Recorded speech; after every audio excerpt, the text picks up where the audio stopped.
Salam, hörmətli tamaşaçılar. Turkuaz TV-nin yeni bir proqramı ilə bugün sizin görüşünüzə gəlmişik. Qonağımız Güney Azərbaycan Milli Hərəkatının ilk lideri deyə bilərik. Mənim tanıdığım ilk liderlərindən biri hal-hazırda da Professor Doktor Mahmud Əli Çöhrəqanlıdır. Hoş gəlmisiniz. Hoş gördük. Buyurun. Sağ olun. Güney Azərbaycan hamımızın yarasıdır, bilirsiniz. Qarabağ münaqişəsi həll olunandan sonra da məncə Azərbaycanın qarşısında ən ümdə məsələ, həll olunması gerəkən məsələ Güney Azərbaycan məsələsidir. Amma bu dəqiqə bir müharibə başladı. İran, İsrail, Amerika, könüllü iştirakçılar, könüllü olmayan iştirakçılar, məcburi iştirakçılar var, bilirsiniz. Bu iki gündə də xüsusən də bir tərəf mən müharibəni bitirirəm, digər tərəf bitirmirəm, mən davam edəcəm deyir. Sizcə hal-hazırda nə baş verir? Necədir proses bu dəqiqə İran-İsrail savaşında? Belə deyə bilərəm ki, İsrail və xüsusən Amerikanın istədiyi nə yazıq ki, olmadı. Mən bu günlərcə xəbərlərə baxırdım. Müxtəlif xəbər sitələrində və ajanslarında, TV-lərdən təqribən istədiklərinə çata bilməyiblər ya mükəmməl bir səviyyədə çatmalarını görmürlər. Yəni İsrail və Amerika. Baxınız, bu biraz diqqətsizlik oldu məncə. Millət qiyamdaydı. İranda yaşayan insanlar, on minlər də, yüz minlər, hətta milyonlar insan xiyabanlardaydı və Mulla rejimin əleyhinə piket və təzahüratları var idi, aksiyaları var idi. Və Trump'ın açıqlamalarında bu işi yoldayıq, gəlirik, yaxınlaşmışıq, hadi yetişəcəyik, olmadı. Olmadı və Mulla rejimi Trump'ın açıqladığına əsasən 32 min nəfər. Amma o cür ki bizdə məlumat var, müxtəlif şəhərdən yollayıblar, 100 minə aşkın insanı belə 2-3 gündə fəqət öldürüblər. Yəni xiyabanda olanı müharibə fillah. Yəni Allahla bunların bir istilahları var ərəbcə. Müharibə fillah. Bilirsiniz nə deməkdir? Yəni Allahla hərb eləyən, müharibə eləyən. Onlar ki, bəli, bu vilayəti fəqihin, vəliyi fəqihin, Xamneyinin əleyhinə çıxıblar xiyabana. Bunlar müharibə fillah və qanları da bunlar həlaldır. Öldürülməlidir. Öldürdülər və bu yoldayıq gəlirik olmadı. Heç bir köməklik, heç bir yardım çatmadı. Və mən sizin bununla bağlı bir fikrinizi soruşum. Üzr istəyirəm, müzakirə vəziyyətində getsin istəyirəm. Burada Türkiyədəki təhlilçilərin bir çoxu belə deyir ki, Amerika və İsrail heç də sistemi dəyişmək istəmirdi. Sadəcə Molla rejiminin başındakı şəxsi dəyişmək istəyirdi. Siz nə düşünürsünüz bununla bağlı? Heç elə bir şey deyil. Bunların açıqlamaları var. Yəni bunu nə silmək olar, nə danmaq olar. O açıqlamaları məhv eləmək olmaz ki. Bugünlər dünya çox kiçikdir və çox kritik və həssas durumdadır. İnsan belə kirpişi çalır, o da zəbt olur, səbt olur, yığılır, yazılır, qalır. Və müxtəlif açıqlamalarda İsrail və Amerikan açıqlamalarında budur ki, bu fasid və qatil Mulla rejimi məhv olmalıdır və İranda rejim dəyişilməlidir. Bunu Trump da, Netanyahu da təkrar açıqlayıblar. Hər halda orada yubandılar. Yubandılar, gəlmədilər və on minlər insan qətliam oldu. Çoxlu insanlar tutuqlandı. Çoxlu ailələr yas tutdu, yasdadı yəni. Hətta belə bəziləri o oğlanları, qızları ki öldürülüb olan cənazələrin belə alan. Belə deyim sizə ki, biraz ümidsizlik yarandı. Ona görə bu dəfə də Mulla rejimi elan elədi ki, xiyabana çıxan rejimin istəmədiyi şəxslər ki, qruplar ki, xiyabana çıxarlar, müharibdirlər və onlar öldürüləcəklər. Və o 13 günlük savaşda da bunlar və ondan sonra ay gəlirik, öldürülək gələn də yoxdur. Bu ikisi o yandan rejim qorxutdu ki, öldürüləcəksiniz. Bu yandan da ki, köməklik gəlmədi, hiss elədilər ki, gəlmir və yalan çıxdı. Biraz ümidsizlik yarandı, yəs yarandı və görürük ki, bir hərəkət yoxdur. Hərəkət Evet. yoxdur. Mən yavaş-yavaş xəbərləri ki izləyirəm, görünür ki, Amerika geri çəkilmək üzərədir. Təvəccüh buyurursunuz. Çünki niyə? Amerikada ki biz yaşayırıq, inanın ki, geçən 2 aydan başlayıb və bu savaşda da çox sürətləndi. Qiymətlər inanılmaz bahalaşıbdır hər şey. Qiymətlər çoxalıblar, hər şey bahalaşıb. Yəni açığın deyim, 2 ay qabaq, ay yarım qabaq, 1 ay qabaq bir şeyi alırdım burada 100 dolara, indi olub 140-150 dolar. Və hər şey belə olubdur. Yəni Amerikanın tarixində belə bir şey yoxdur. Muharebe deyirsiniz, ekonomik krize sebep oldu. Bəli, bu müharibə inanın ki, dediyiniz kimi Amerikada ekonomik krizə təqribən səbəb olmaqdadır və Amerikada orta seçkilər yaxınlaşır. Orta seçkilər yaxınlaşır və o cür görünür Trump məqbuliyyətin, məşruiyyətin və məhbubiyyətini itirmək üzrədir və itiribdir. Ən azı deyirlər 17 ta 20% %20 məhbubiyyəti azalıbdır bu savaşdan sonra. Ona görə zənn edirəm ki, mütəəssifanə Amerika bu savaşdan çəkilmək üzrədir və çəkilirsə gələn günlərdə. Ola bilsin ki, bir əlin barmaq sayısı gündən sonra bu savaş bitə, o cür görünür. Və qalır İsrail də Amerika olmadan nə əldə edə biləcək bölgədə.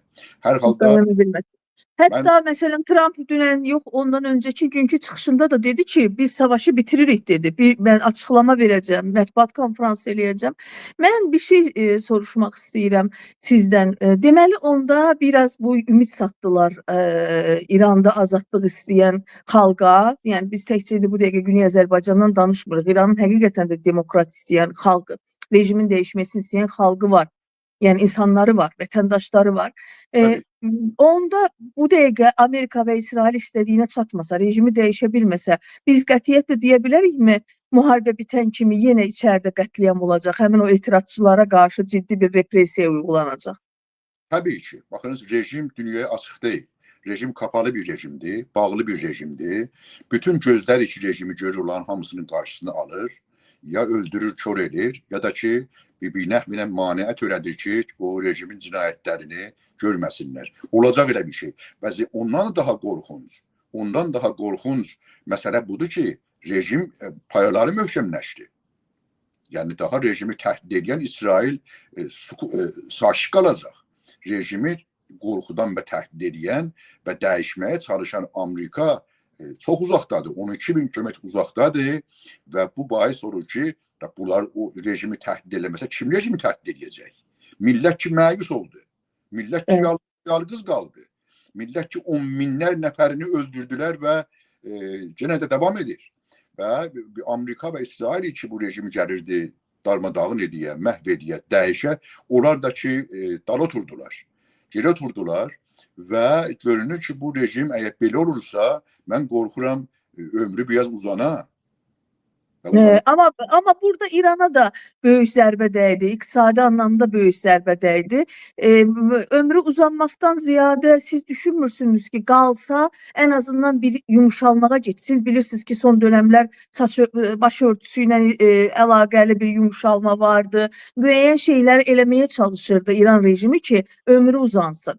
İndi bir də üstəlik müharibədən yediyi bir zərbə var. Nə qədər özün güclü göstərməyə çalışsa da, İran böyük bir zərbə yiyib, binaları dağılıb, insanları ölüb, evin içində indi gizlənsə də belə rəhbəri öldürülüb. Bu bir başaşağılıqdır, bu bir başucalığı deyil.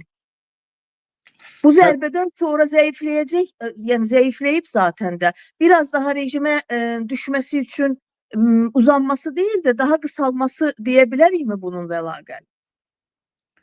Baxınız, neçə məsələ burada var. Biri budur ki, Xamneyi bilirsiniz 86 yaşındaydı, xəstə idi və onun elə bəlli deyildi bir neçə ay ya bir iki il ömrü qalırdı. 90'ı aşmayacaqdı bu adam. İndi onun yerinə gələn o Mustəba, bu da radikal bir adam, faşist bir insandır. Bunu sizə deyim mən. Onun 4 oğlu var. 4 oğlunun içində ən çox Xamneyə bənzər və faşist bir tipi olan Mustəba idi. Mustəba Xamneyi. O gəlib və əgər Amerika və İsrail geri oturursa, bunlar hakimiyyətləri çox möhkəmləşəcəkdir. Baxınız, millətdə bir şey yoxdur ki.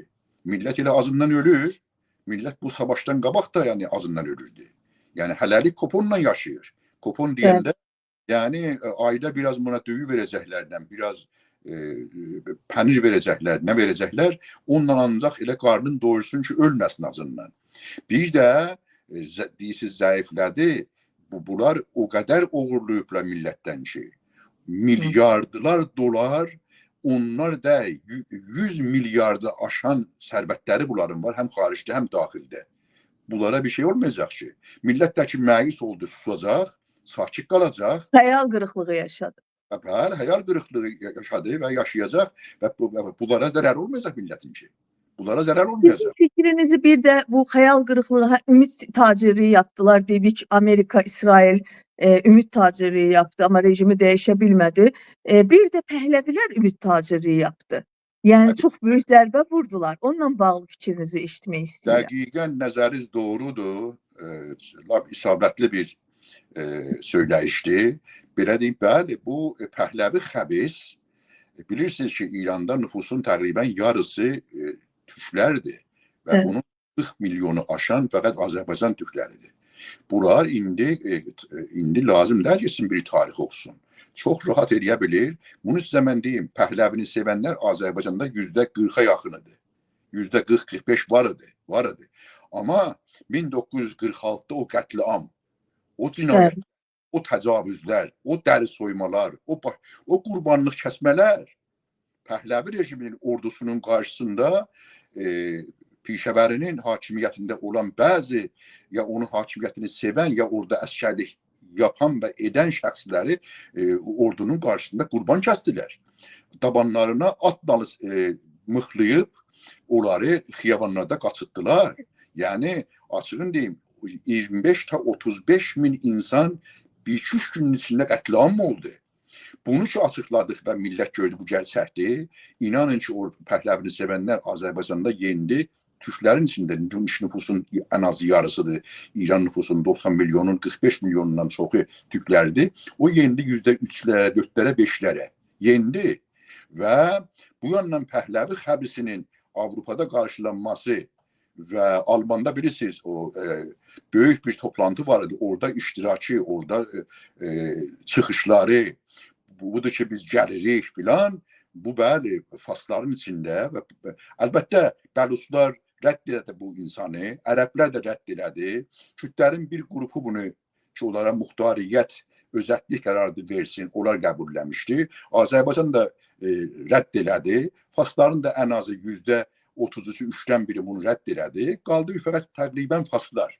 Gördülər ki bu adamın etkisi də yoxdur. Nə İsrail tərəfindən, İsrail istedi bunu. Gəlsin İranda nə deyirlər, şahlıq və səltənət hakimiyyətlərini qursunlar Pəhləvilər.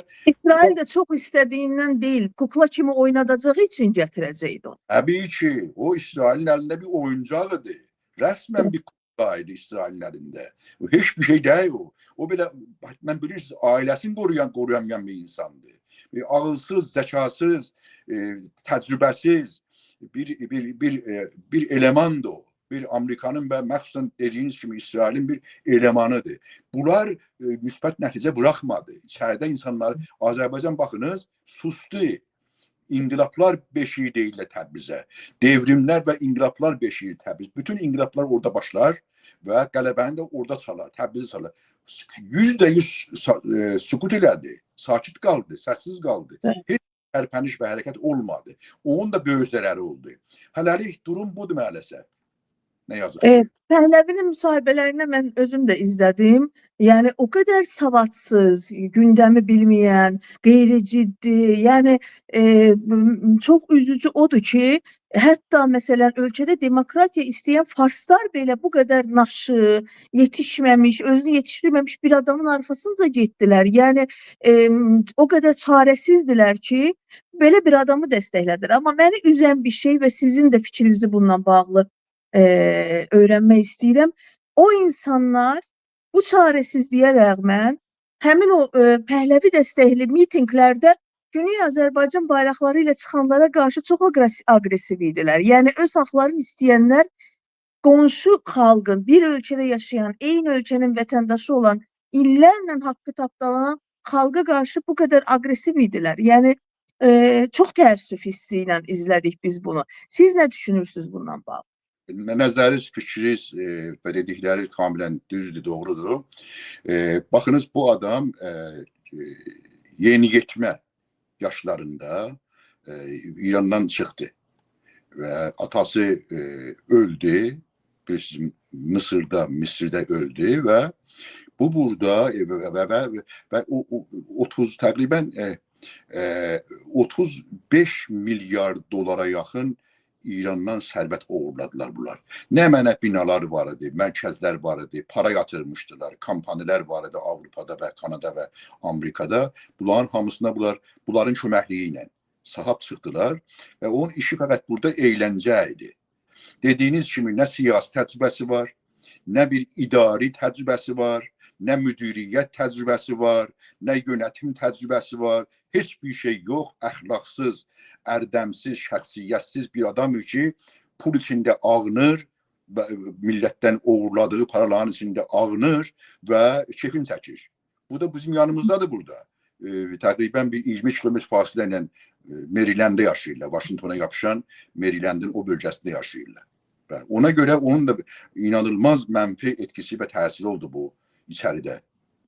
Güney Azərbaycan məsələsində bu rejimin, siz də dediniz ki, ömrü uzanacaq belə getsə. Yəni bu həqiqətən də bu savaş zərər verdi bölgədəki prosesə. Yəni ömrü uzanmasa da hələlik baxınız, hələlik onu yıxmaq üçün, məhv eləmək üçün, yox etmək üçün bir təhdid, elə bir etkin və müəssir təhdid görünmür. Belə deyək.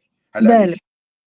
Bizi yəni bu prosesdə içəridəki insanların taleyi daha çox maraqlandırır. Yəni biz onların o darda olan onlardı, siyasi təqibə məruz qalan onlardı, kültürel haqların ala bilməyən onlardı.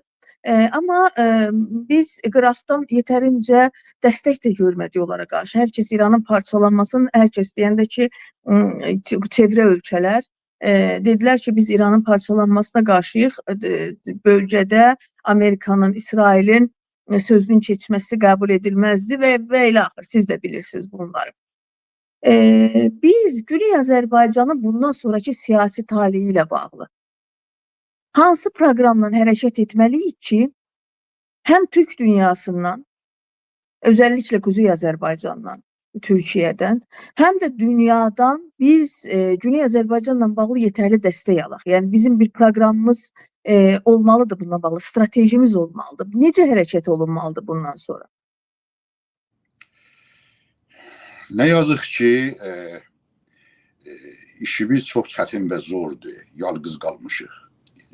%100 yalqız qalmışıq. Bizim yəni Kürdlərə siz baxın, Kürdlər bölgədə orada bir dənə yarı muxtar, yarı özətliyi olan Quzey İraq hakimiyyəti, Ərbil hakimiyyəti bunların hamısını basıb bağrına. Bunlar oradadırlar. İranın belə qulağının dibindədir. İranın təhdidlərinə rağmen bunlar oradadırlar. Ayrı yeri deyirlər. Bəli, bizim elə bir yerimiz yoxdur. Bizim o ki Azərbaycan hakimiyyətidir. Keçən 30 ildə iğnənin ucu qədər Güney Azərbaycanın əsil və doğma hərəkətinə köməkliyi olmayıbdır.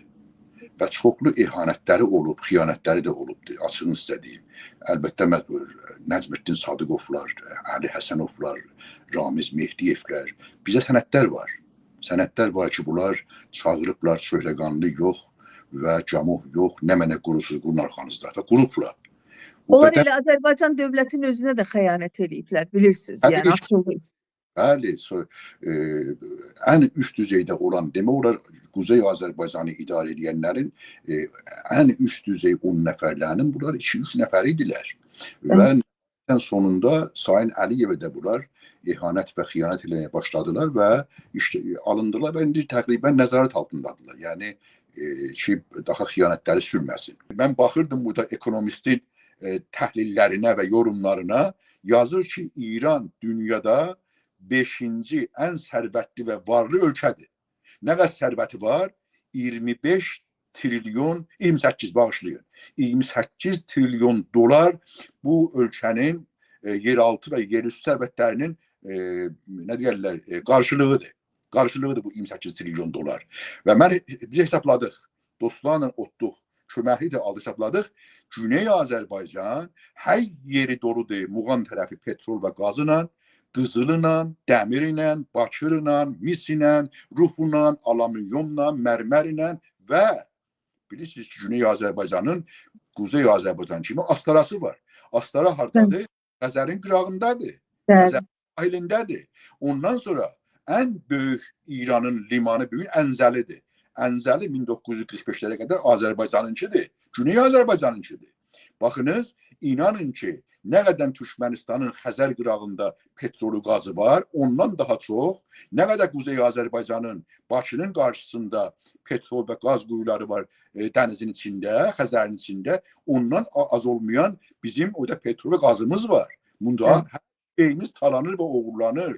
Güney Azərbaycan 13 trilyon sərvətlə və 40-45 milyon nüfusla dünyanın 3-cü, 4-cü, əgər özü özünə hakim ola bilsə, özü öz sərvətini qoruyub saxlaya bilsə, sahib ola bilsə, inanın ki, dünyanın 3-cü, 4-cü ən sərvətli ölkəsi ola bilər. Bunu səsləndirmək lazımdır. Əgər bugün İran zəngin bir ölkə sayılırsa, bu Güney Azərbaycanın hesabınadır, yeraltı, yerüstü sərvətlərinin və insanın hesabınadır. Bunu dəfələrlə deməliyik. Yəni eşitməyənlərə də eşitdirməliyik. Bizim əlimizdən başqa bir şey gəlmir. Biz sadəcə tanıdaraq bunun arxasında durmalıyıq. Mən fəqət bir cümlədə artırım. Bu da bizim durumumuz. Baxınız, insani haqlarımızın hamısı, milli və insan haqlarımızın hamısı yasaqdır, verilmir. Biz məhrumuq. Belə ana danışdığı dildə uşağına ad qoymağa haqqı yoxdur. Yoxdur. 60 min erməni var. 60 min İranda.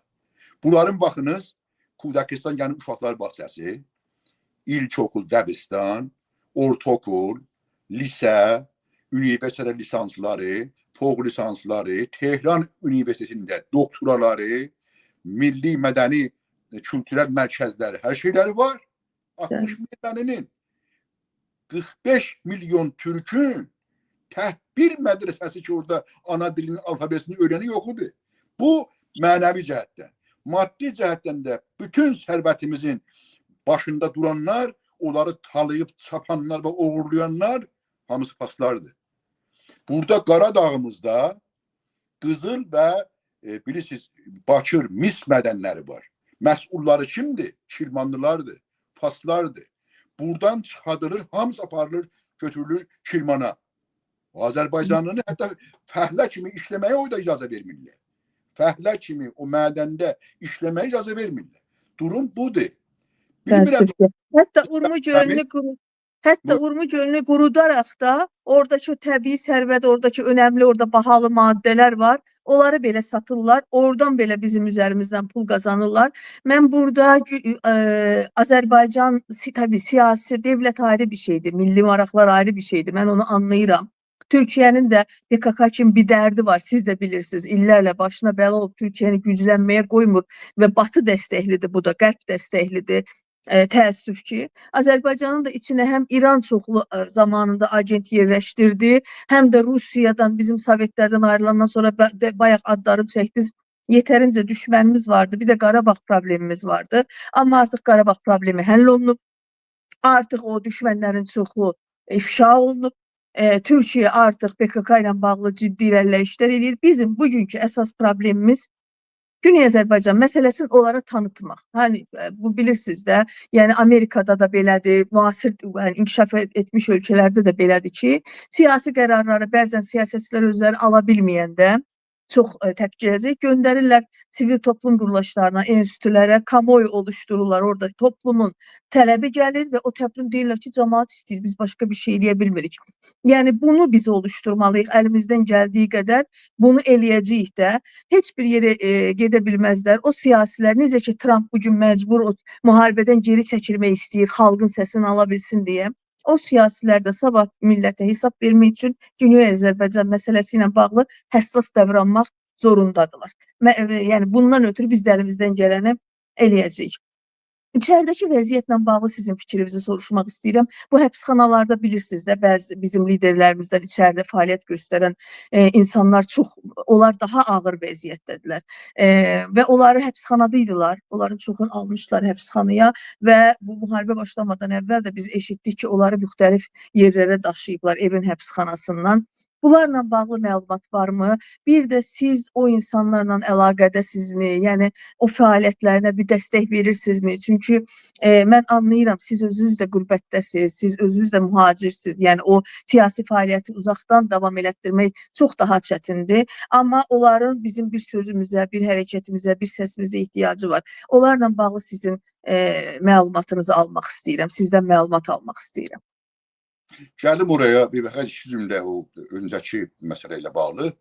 Şükür olsun, siz bilirsiniz, mən 2003-də gəldim Bakıya və 10-ya qədər 95-96-da bizim evdə yaranmış Təbrizdə Güney Azərbaycan Milli Hərəkatı var idi. Orada dedilər ki, bir kəlmə bunda az var, əskik var, o cür düşünmürsünüz? Dedim, necə? Dedilər ki, bizdə azadlıq hərəkatı var idi, sizdə. Oyanışı da artırdıq. Mən millətimizin zəhərlənməsin və ölüm yuxusuna batırılmasın, daldırılmışın bilirdim, görürdüm ki, əslən gedir ki, bu millət vaqəən öz milliyyətini, onun hüviyyətini, onu millət eləyən unsurları, kimliyini məhv edib aparsınlar və çoxlu yuxarı dərəcədə də müvəffəq olmuş düşmən. Oyanış kəlməsi şiddətindən ehtiyacda onu artırdıq. Oldu Güney Azərbaycan Milli Uyanış Hərəkatı. Gözəldir bu. Baxınız, mən çox razıyam. İnanın ki, dedim sizə, millətimiz şeyilmiş, yəni ciddən ölüm yuxusuna batırılmış bir vəziyyətdə idi. Gedirdi millət olaraq məhv olub keçsin. Yəni assimilasyona, sömürcəyə məruz qalmış, geçmişin, kültürün, hikməti bərz eləyim, hüviyyətin itirmiş bir topluma çevrilsin. Bu günləri Azərbaycanlı %98 olub traktorçu və Azərbaycancı və özünə dönübdür. Bu gözəl bir oyanışdır. İnanılmaz bir oyanışdır. Və görürsünüz, 100 minlər insan bağırır stadyumlarda, Bakı, Təbriz, Ankara, biz hara, faslar hara, Azərbaycan var olsun, istəməyən kör olsun. Və ya nə mutlu Türküm deyənə bunlar rahat yerində oturmayıbdır. Bunları millət indi bu durumdadır. Bu bizə ümid verir. Bu bizə moral verir. Bu bizə deyir ki, nəticə verir. Əməkləriniz nəticə verməkdədir. Daha çox çalışın. Qaldı o içəridə olan əzizlərimiz, təbii ki, onlarla, baxınız, içəridə bizim irtibatımız olmasa, məhv oluruq, yox oluruq. İçəridə çoxlu ağsaqqallarla, abişəklərlə, bacılarla, qardaşlarla, aktivistlərlə, fəallarla irtibatdayıq və bu irtibatımız çoxdandır və yenə davam edir və daha da çoxalmalıdır. Dediyiniz kimi bir iddə ağsaqqallarımızdan, bir iddə öncül bayraqdarlarımızdan tutulublar. Bunlar evin zindanındaydılar, oradan bilmirəm hangi zindanlara feydən xəbər yoxdur. Müntəqil ediblər. Bəli, bu qədər bilirəm ki, hamısının canı ən azı işgəncə altında olmayıblar bu günlərdə, bu acı günlərdə. Və hamısı sağdılar, həyatdadılar. İnşallah ki, bu zalim və qəddar rejim bu məzlum insanlarımızı buraxsınlar və buraxmaq zorunda da qalacaqlar. Bunlar millətimizin zülmətdə yaşayan dünyasının parlaq ulduzlarıdırlar. Bu hərəkətimizin öncülləri və bayraqdarlarıdırlar.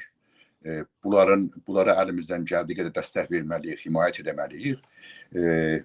Və dedim, irtibatımız var, təmaslarımız var və fikir edirəm ki, bu ağır günlərdə də bunlara bunların həyatına, yaşayışına zərbə vuran bir rejimin əməlləri və hərəkətləri də olmayıb. Buna görə ki, olsaydı, ola bilsin ki, Azərbaycan bölgəsində bəzi etirazlar, bəzi aksiyalar və təzahüratlar da olsun.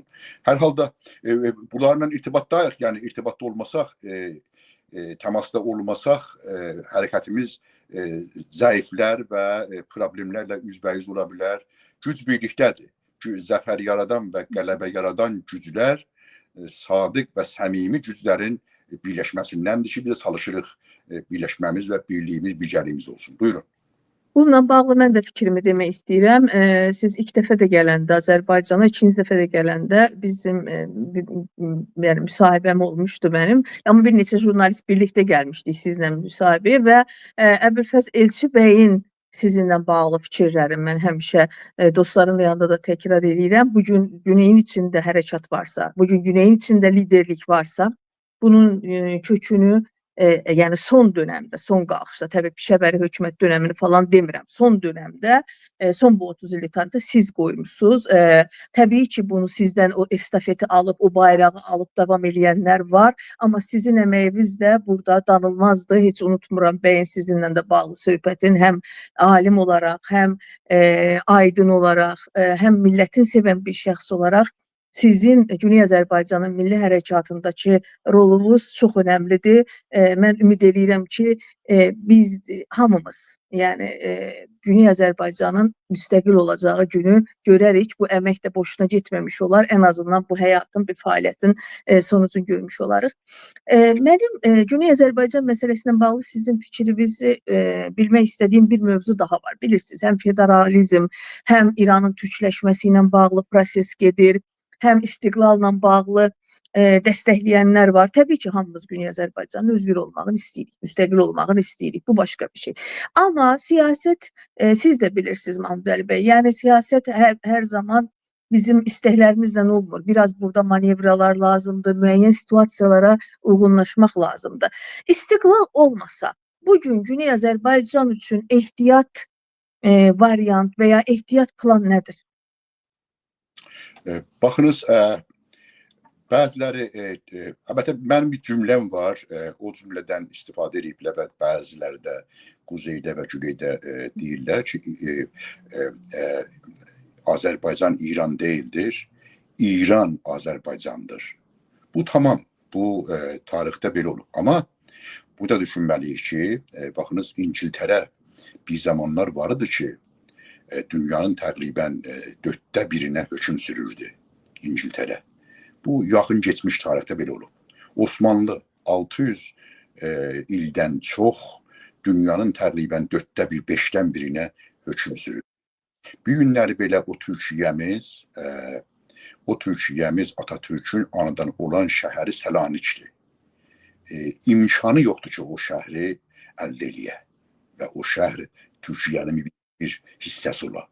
İmkansız. 3-cü Dünya Savaşı çıxa bilər, əgər Türkiyə bu işi istəyə. Ya xeyr, gözünün qabağında, hətta bəzi adalardan daha yaxındır İstanbula, Quzey Kıbrıs Türk Cumhuriyyəti. Orada Türkləri də öldürürdülər. Kim getdi? Türkiyə getdi. Havadan getdi, dənizdən getdi və öldürdü və öldü. Qatilləri və caniləri, işğalçıları öldürdü. Özdə çox şəhid verdi. Və oranı təqribən müstəqil eləyibdi. Orada təqribən bağımsız kimidir. Amma aya orada Türkiyə bayrağı da qalanır? Yox. Türkiyə bayrağı yox. Quzey Kıbrıs Türk Cumhuriyyətinin bayrağını yaratdılar və dalgalanır. İstəyirəm bunu deyəm ki, bəziləri belə deyir ki, İran bəli, İslamdan bu yana 1000 il Türklərin hakimiyyətində olubdur. Tamam, bu düz və doğrudur. Amma kim bu Türklərin hakimiyyətini Türklərin əlindən aldı? İngiltərə, Avropa, 7 dövəl və Amerika. Amerikada da açıqlandı. Dedilər, biz də müvafiqət elədik. İngiltərə bütün qüdrəti və gücü ilə, hətta Rusiyanın da burada payı var, hakimiyyəti Türklərin əlindən aldılar. Bilirsiniz, Qəbamız Səltənə 1920-lərdə İranın başbakanı idi. Həm Amerikaya gəldi, həm Moskova getdi. Bunların istəklərini qəbul elədi nə istərdilər bunlara verdi və Türk hakimiyyətinin, Qacar hakimiyyətinin məhv olmasını bunlar qəbul etdirdi və onun yerinə bir kukla. Bilirsiniz, Pəhləvi deyil ki o, Palanıdır. Palan bir kətdir Təbəristan, Mazandaran bölgəsində. Bu oralıydı bu Riza. Bu Riza oralıydı və bunun işi nə idi? Buyurun baxın, burun Google'a gəlsin. Bu adam Netherland, Hollandiyanın səfirliyində at qəşovçusudur. Qəşovçu, qoruqçu və cilovçu. Yəni səfir ata minəndə bu atı hazırlayan budur, gətirən budur, səfiri ata mindirən budur və onu müxtəlif yerlərə götürən də budur Tehranda. Və budur, bu adam budur. Və bu adamı, bu əskik adamı, bu alçaq adamı, bu Türk düşmanı, bu xəbisi kim gətirdi? Bu bir böyük təhqir və tohindir Türkiyə. Çox böyük təhqir və tohindir bir Türkiyə. Türk hakimiyyətini yıxasan, bu adamı ki, Netherland, Holland səfirliyində o işi görürdü. Sonra gəlmişdi, harda çalışırdı. Biraz dərəcəsini böyüdüb, gətirib qoymuşdular İngilistan səfirliyində. Olmuşdu ki, nə? At qəşovçusu, at qoruqçusu və at cilovçusu. Bunu elədilər orduda təqribən məsələn 100 başı. Sonra 100 başıdan elədilər Sultan Padişah Kodutayla. Ağa Məmmədxan Qacar hakimiyyətini qurmaq üçün 400 kiçik, orta və böyük müharibəsi olubdu. Orada 10 minlər türkmənin qanını ittihaf edərək Türk-Qacar hakimiyyəti qurulmuşdu. Bunu bir İngilistan yapışdı qulağından qoydu oraya. Palanı oldu nə mənə? Pəhləvi. Palanı oldu Pəhləvi, Rıza Pəhləvi. Və sonra yaxşı oldu ki, bu adam biz yanlış oldu. Yanlış nə idi? Bu idi ki, biraz Almana mütəmail oldu. O Birinci Dünya Savaşında Almana meyilli oldu. Götürdülər, yapışdılar bunun qulağından, apardılar Afrikada Muris adasına. Muris adasına qaldı, öldü. Orada qalıb ölübdü. Bunun oğlunu gətirdi qoydular yerinə. Məhəmməd Rizani. Məhəmməd Riza 1946'da bir yol, bilirsiniz 25-35 min Güney Azərbaycanlını qətlam elədi. Durum budur. Ben istəyirəm o deyəm ki, niye bunu açıkladım? Türk'ün İran'da hakim olması impossible. Yani gayri mümkün. Mümkün değildir. Buna izin ve icazə vermezler. Çünkü bilirlər ki, Türk İran'da hakim olsa, Türk Birliği yarandı ve Turan kuruldu. Turan kuruldu. Batı Trakya'dan, Kuzey Kıbrıs'tan Türkiye'ye, oradan Güney Azerbaycan'da yani İran adlanan ölçü içi orada Türkler hakimdi. Bitti de İran'ın harayla irtibatı var. Afganistan'la, Türkmenistan'la, Sudan'da, topraktan da irtibatı var. Turan kuruldu. Da Zəngəzur koridoru lazım değil ki. Aslında Zəngəzur koridoru Turan yaratmır ki. Türk Birliği yaratmır ki. Neden? Evvelen oranı düzeldəni, yani imar eləyəni bir kampanıdır ki, Erməni kampanısıdır. Ve onun başında bir Erməni milyarder durur. O qərardı Zəngəzur koridorunu düzəldə. Ve kim nəzarət edir? Müdiriyyət və nəzarət kimin ixtiyarında olacaq? Amerikanın. Sizce Erməninin düzəltdiyi bir koridor ve Erməni ve Amerikanın nəzarət etdiyi bir koridor Türk dünyası, Türk Birliği ve Turan koridoru olabilir mi? Bence olmaz. O hesabından İran'da bir yol tekrar Türk hakimiyyəti kurulursa bəli, Türk dünyası birləşdi. Ben bunu dərk eləməliyik. Bunu anlamalıyıq. Bunu qəbul eləməliyik. İran'da bir daha Türk'ün hakimiyyətinə icazə, izin ve imkan dünya vermez. Vermez. Çünkü vermez, biz məcburuq ki, öz müqəddəratımızı əldə edək. Özümüzü idarə edək və ondan da başka yolumuz yoktur ki, istiqlal, hürriyyət və bağımsızlıq. Ya istiqlal, ya ölüm. Yaşasın Güney Azərbaycan Türk Cumhuriyyəti. Bu birinci addımdır. İkinci addım, hangi millət tikə-tikə parça-parça qalıb ki, Yəmənlər belə birləşdi, Vyetnamlar belə birləşdi, bir qalıb Koreya, o da birləşər bir gün. Sürpriz olarak belli değil. Kısa ya orta müddete o da birleşer. Azerbaycan'ı bölen Azerbaycanlı olmayıp ki. Azerbaycan millet olmayıp ki. Onu Rus ve Fars bölüptü. düşmənlərimiz bizi bölüb parçalayıbdı. Biz Evet. əbədiyyətən daimi olarak dünya varken parçalanmış, çətçə olmuş, bölünmüş qalmayacaq ki və qalmamalıyıq. Bu bize bir Qalmamalı. neqabətdir. Bu bize bir Dünya alçaqlık. Azerbaycansız zaten Türk dünyası olabilmez. Bunu her defa burada bu strateji bilim yani strateji planlar hazırlayanlar da söylüyorlar ve mənə müsahibəsində bilirsiniz bu Kuzey Kıbrıs'ın meselesi Mavi Vatan projesidir. Mavi Vatan projesinin yazanlardan biri de Admiral Cihat Yaycıdır ve o mənə müsahibəsində dedi ki biz Güney Azərbaycanı da Mavi Vatan projesinə daxil eləməliyik. Ta Xəzərə qədər Türk dünyasına Güney Azərbaycanı kazandırmalıyıq. Yəni burada Güney Azərbaycanın kazanacağı qədər Türk dünyasını da kazanacaq olacaq. Bunu unutmamalıyıq və bunun nə qədər önəmli olduğunu hamıya da izah eləməliyik, başa salmalıyıq. Başa düşən düşəcək, düşməyə də məcbur başa düşürdəcəyik.